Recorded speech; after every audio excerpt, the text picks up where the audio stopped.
Damas y caballeros, ¿qué nos están haciendo ahora Babiš y Pavel? Aquí tenemos una rueda de prensa después del Consejo de Seguridad del Estado. Vamos a dejar que hable Andrej Babiš, yo lo iré pausando de vez en cuando y comentando al respecto. Y al final hablaremos un poco sobre el papel de Mašinka, Pavel y Babiš en todo este conflicto y cómo lo percibo políticamente hacia el futuro. Así que vamos a ello. La sesión será sobre el Consejo de Seguridad del Estado. Nos reunimos juntos y creo que no es la primera vez que nos interesa que la situación respecto a esas diferentes declaraciones. Andrej Babiš ya va por el lado oscuro de la fuerza. No vamos a bromear sobre que se le reventó una vena en el ojo. De mis socios de coalición hacia el presidente para calmar la situación. Creo que estoy tratando de manejar la situación y hablé de eso con nuestros socios, que no tenemos interés en ningún conflicto con el extranjero. Y dijimos que esas reuniones de coordinación en el formato que tenían antes no tienen mucho sentido para ninguno de los dos, porque obviamente la política exterior del gobierno la coordinamos dentro de la coalición y por supuesto el señor presidente se reunirá con todos los funcionarios constitucionales. En conclusión, nos reuniremos bilateralmente con el presidente sobre política exterior. Eso significa bilateralmente, cara a cara, entre dos personas. Y Mašinka quemó los puentes. Así que puede irse al carajo. Lo entiendo bien. Babiš siempre resuelve en el gobierno y luego negocia solo con el presidente. Parece que quemar los puentes funcionó, señor Mašinka. Seguro que está contento con el resultado. Y en cuanto a la defensa, por supuesto que la defensa es necesaria. Se discutía sobre el dinero que en realidad no habrá. Quizá ese aumento no sea el adecuado. No es tanto por el dinero, sino porque el ejército tenga equipo. Ahora recibieron equipo de invierno, lo cual es importante. En Decathlon las ventas bajan rápidamente. El ejército entregó chamarras de invierno a sus soldados y las acciones de Decathlon cayeron 300%. No, el asunto es que necesitamos equipo. Y si lo logramos con 2%, pues está bien. Si lo logramos, pues lo logramos. Lo importante es que se haga. Gracias, Televisión Checa. Buenos días, Joanna Shulková, Televisión Checa. ¿Ya está claro quién asistirá a la cumbre de julio? ¿Será el señor presidente? Y también me gustaría saber cómo evalúa usted las negociaciones que se han llevado a cabo hasta ahora en la Cámara de Diputados. La oposición está criticando su política, su comunicación. Me gustaría saber cómo lo percibe usted. Ese es el trabajo de la oposición. Yo lo percibo en la Cámara como algo innecesario, ya me he expresado al respecto. Básicamente la oposición estuvo aquí en el gobierno durante 4 años. Por la mala comunicación del señor Mašinka armaron un gran escándalo. Debimos retomar el tema de la caja de ahorros y los bitcoins. Y sobre el hecho de que en realidad tuvimos crimen organizado aquí en el gobierno. Así que es innecesario. Tiempo. Es cierto, disculpen que interrumpa, pero es verdad que esta moción de censura al gobierno es realmente solo una exhibición de la oposición. Es imposible que el gobierno caiga. Y aquí realmente solo se trata de salir en la televisión y hablar y hablar y hablar. No se trata de nada más. Y por supuesto, eso está bien. Está bien que hablen así porque el caso de Pavlovo Mašinkovská ocultó los problemas con el presupuesto ilegal. Aquí se está ocultando un poco el problema de que Babiš ya pasó su plazo para resolver el conflicto de intereses. Ya pasaron más de 40 días y debía resolverlo en 30. Por ahora no haremos lo que hacen los grandes medios y casas mediáticas. No lo vamos a linchar porque explicó que sigue esperando papeles de sucursales extranjeras. Veremos cómo termina esto. El presidente hasta ahora no ha sacado el tema como si le molestara mucho, y fue Babiš quien se lo prometió, así que yo creo que si Babiš hiciera aquí algo que el presidente no espera o que estuviera fuera del acuerdo, entonces Pavel sacaría ese tema. Pero en este momento, esa votación de desconfianza es una tontería. El gobierno anterior votó sobre la desconfianza en momentos en que realmente había una desconfianza social generalizada o una desconfianza social significativa sobre si ese gobierno estaba bien, ¿sabes? Estaba ese caso de Bitcoin, conexiones y falta de soluciones, cosas raras. Por eso se provocó la moción de desconfianza o el intento de provocarla, y así sucesivamente. Siempre había algún caso importante detrás de eso. Esto realmente es una disputa del ministro Masinka descontrolado, que es tonto y no sabe hacer política con el presidente. Babiš lo está resolviendo. Siento que la oposición, al actuar así, termina perjudicando al presidente en vez de aportar algo útil.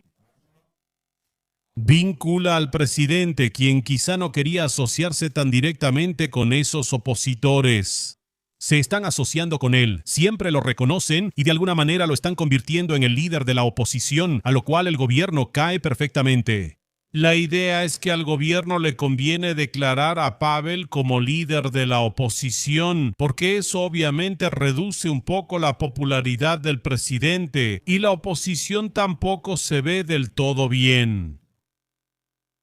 Yo creo que a la gente ni siquiera le interesa eso. Sobre eso decidirá el gobierno, obviamente en mayo o junio, y por supuesto todavía vamos a hablar de eso junto con el señor presidente. Gracias, Radio Checo. Señor primer ministro, ¿habló con el señor presidente sobre el asunto de los embajadores? ¿Discutieron sus posiciones? ¿Está de acuerdo el señor presidente o acordaron algún otro procedimiento diferente al que usted mencionó? Sí.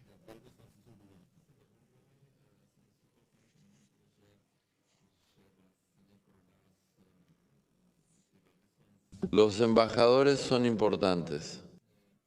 Según nuestro gusto, hay demasiados nombramientos políticos y alguien podría argumentar que nosotros también tuvimos uno, y ese fue el señor Vojtech, quien luego se convirtió en el embajador mejor calificado. Estamos dentro de la Unión Europea según algunas tablas, así que habrá una discusión sobre eso y seguramente será un debate entre el presidente y yo sobre qué embajadores deberían quedarse y cuáles eventualmente podrían cambiarse. Aquí se está creando una sociedad tipo espartana. Esparta tenía 2 reyes que gobernaban juntos y competían por el poder, siendo los principales, mientras los demás solo los apoyaban. Casi creo que Babiš solo hablará con Pavel y los demás solo estarán ahí sin hacer nada. Al menos en el ámbito de la política exterior me parece que aquí tenemos un poco de una especie de doble reinado o doble gobierno entre el primer ministro y el presidente. Y el resto, pues, obviamente no tiene nada que decir al respecto. Señor primer ministro, sobre la reunión de los más altos funcionarios constitucionales, ¿cómo se desarrolló ese debate? ¿Tiene algo que decir al respecto? Una vez más. La reunión de los más altos funcionarios constitucionales. ¿Reunión? ¿Cómo que reunión? Yo solo tuve un encuentro con el señor presidente. Eso también iba a ser tema de la reunión cancelada, si se va a repetir de nuevo. Pues lo que dije al principio, que no, que acordamos que solo íbamos a hablar el señor presidente y yo. Eso significa que él manejará los contactos con el señor Vystrčil y yo lo resolveré en la coalición. Así que ya no habrá reuniones porque ya no son necesarias. Gracias, Prima News. Seznam Zprávy. Buenos días, gracias. Señor primer ministro, solo quiero preguntar si la situación entre el Castillo y el señor Masinka escaló a un conflicto con esos supuestos mensajes amenazantes. Quiero saber hasta cuándo apoyará al señor Masinka y cuándo el señor Turek será parte del gobierno. La cuestión del señor Turek en el gobierno, en mi opinión, está cerrada porque el señor presidente no está dispuesto a nombrar al señor Turek como ministro. Así que eso ya quedó atrás y no vamos a volver a ese tema. O sea, no manches. No, directo al blanco hundido, por así decirlo, ¿no? No manches, ven a Andrej Babiš, cómo está destruido porque Turek no será ministro, cómo está agotado, cómo luchó hasta el último aliento, hasta el último votante, sudó sangre por Filip Turek, pero no se pudo. No funcionó. Fue una batalla. No mames, absolutamente no hizo nada por Turek, no movió ni un dedo por él, ni siquiera lo quiere ahí, no mames. Solo 5 automovilistas y Petr Masinka quieren a Filip Turek como ministro. Democracia no. Turek no estará en el gobierno. En tu gobierno. No, no lo estará porque el presidente no lo nombrará. Bueno, pues gracias. Muy bien, esa fue la declaración del señor primer ministro Babiš sobre la reunión con el presidente. Y unas cuantas observaciones finales. Ya dije que Babiš no hizo nada por Turek. En general me parece que ese conflicto en el castillo puede terminar de 2 maneras. Ya hemos hablado de eso aquí. Revisamos encuestas postelectorales y notamos que los automovilistas bajaron a menos del 5%. ANO se fortaleció antes de ese escándalo. Y aquí básicamente hay 2 escenarios que pueden suceder y de alguna manera solo uno le conviene a Andrej Babiš. El primer escenario beneficia a Andrej Babiš. La gente dirá, Dios mío, Masinka es un payaso y hasta los pocos automovilistas que quedan quizá voten por ANO. O simplemente se dispersarán hacia partidos más marginales, partidos más obedientes, como por ejemplo el SPD, que no hacen absolutamente nada en el gobierno. Así que esa es una de las posibilidades, y en ese momento Masinka empezará a portarse aún peor, empezará a quejarse aún más. Será aún más el principal enemigo de ANO, porque el mayor enemigo es tu socio de coalición, sobre todo si está muriendo. Pero con eso ya Andrej Babiš sabrá qué hacer, y en ese momento todo el conflicto con el castillo en realidad le viene bien a Andrej Babiš. ¿Por qué ignoró que todavía no resuelve el conflicto de intereses? Su gobierno tenía un presupuesto ilegal y ahora está excedido por 330,000 millones, mucho más de lo que podemos pagar. Y otras cosas. Así que en ese momento conviene. Además, ahí la conveniencia estaba en que en realidad eso puede unificar al gobierno hasta las elecciones presidenciales. Presentarán su candidato y ya. Pero si eso no fuera bueno, esa sería la situación, si Masinka obtuviera demasiada libertad. Y con base en eso, la popularidad de Pavlova aumentaría claramente, porque estos conflictos suelen hacer que mucha gente pase de una posición neutral a un lado o al otro.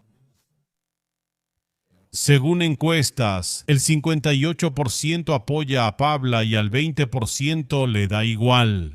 Y aproximadamente un 20% de las personas, más o menos algunos puntos porcentuales, realmente no le cae bien Pavla. La mejor manera de ganar las elecciones sería que Pavla quedara en segundo plano. Pero el hecho de que Pavla fue básicamente, o no, ni siquiera fue forzado, sino que Pavla eligió voluntariamente pelear esta batalla abierta con Masinka, y Masinka aceptó el reto. Entonces, que Petr Pavla luchó esta batalla, movilizó a los votantes, indignó a una parte decente de la sociedad que es más bien moderada, y el resultado será que probablemente la popularidad de Petr Pavla aumente. Así que en este sentido el resultado puede ser doble, y solo uno de ellos le conviene a Andrej Babišovi, pero ambos resultados al final pueden causar complicaciones para la coalición. Por ahora parece que el resultado es que los automovilistas están debilitados, pero ya veremos, esperaremos las encuestas. ¿Qué le pasa a Babiš en el ojo? Se le reventó un vaso sanguíneo y no usa gafas de aviador como Macron. Por cierto, Macron tiene el mismo problema. Entonces no lo dejó de lado. Exacto, el presidente no fue excluido. Al contrario, estaba al frente, todos hablaban y manifestaban por él, pero no funcionó, ¿verdad? Es necesario relegar al presidente para que la coalición presente a su candidato y tenga oportunidad de ganar. Que digan, no necesitamos a Pavel, no hace nada ni sirve para nada, ¿verdad? Pero si luchan contra eso, si aquí Masinka es descarado, si la gente aquí siente que están atacando al presidente, que está haciendo algo y que está defendiendo algo, entonces diría que poco a poco, pero con seguridad, se está perfilando una posibilidad de que Pavel pueda ganar las próximas elecciones en la primera vuelta, sí. Así que eso es todo. Y el simple hecho, una cosa más para todos. Hay 3 peticiones a favor del gobierno. Apoyamos a Peter Masinka. Petición. Apoyamos a Masinka. Aquí hay una petición. Me encantaría que todas las personas que apoyan a Masinka fueran a firmar la petición. En este momento la petición tiene 18,000 firmas. Si vemos cómo la gente está firmando, notamos que aquí, por ejemplo, hay muchas firmas que son como no públicas, lo cual es bastante curioso, considerando que fuimos testigos de cómo la petición en apoyo a Peter Pavel fue criticada por su baja transparencia. Y luego, aquí, 1/3 de las firmas es secreta. Así que, ¿quién sabe quién las puso ahí? ¿Quiénes son esas personas? ¿Qué tipo de correos electrónicos son? No se puede verificar, ¿verdad? Así que más o menos así. Y claro, esta petición tiene el mismo problema, entre comillas, que la de Chvilek. Solo debes poner tu nombre, apellido y correo electrónico para firmarla. Luego recibes un correo de confirmación y lo confirmas. La petición de Chvilek es igual, y la petición de Chvilek ha reunido hasta ahora unos 700,000 firmas de esta manera, mientras que los automovilistas unas 18,000. Así que deberían promover esta petición para que realmente las personas que apoyan a Pedro Masinka tengan la oportunidad de firmar y para que esto no caiga en el olvido. Porque de verdad los de Chvilek tuvieron un buen marketing, supieron vender bien la petición a la gente. Y no me gustaría que Pedro Masinka estuviera en desventaja aquí solo porque no tiene un buen marketing. Entonces, de verdad, si ya lo están firmando, por favor dejen el nombre ahí para que nadie pueda cuestionar la autenticidad de esa firma. Porque si 1/3 de las personas no pone su nombre, pues está mal. Eso entonces es algo extraño. No. Aquí está, mira, la primera página donde están todos súper. Aquí casi no hay nadie, ni modos. Solo quería decir que los enlaces a la petición temporal o de automovilistas estarán en la descripción. Igualmente en la descripción tendrán el enlace a Hiro, donde pueden ver la decisión y la declaración de la Fiscalía sobre el asunto. Presentación de sugerencias sobre si Tomio Okamura en su discurso de Año Nuevo por casualidad cometió algún delito. Ya hice un video sobre eso, pero solo lo recuerdo por encima. Eso es todo. Vayan a los streams, vean videos y apoyen el contenido. Seguiré transmitiendo. Nos vemos en otro video. Chao.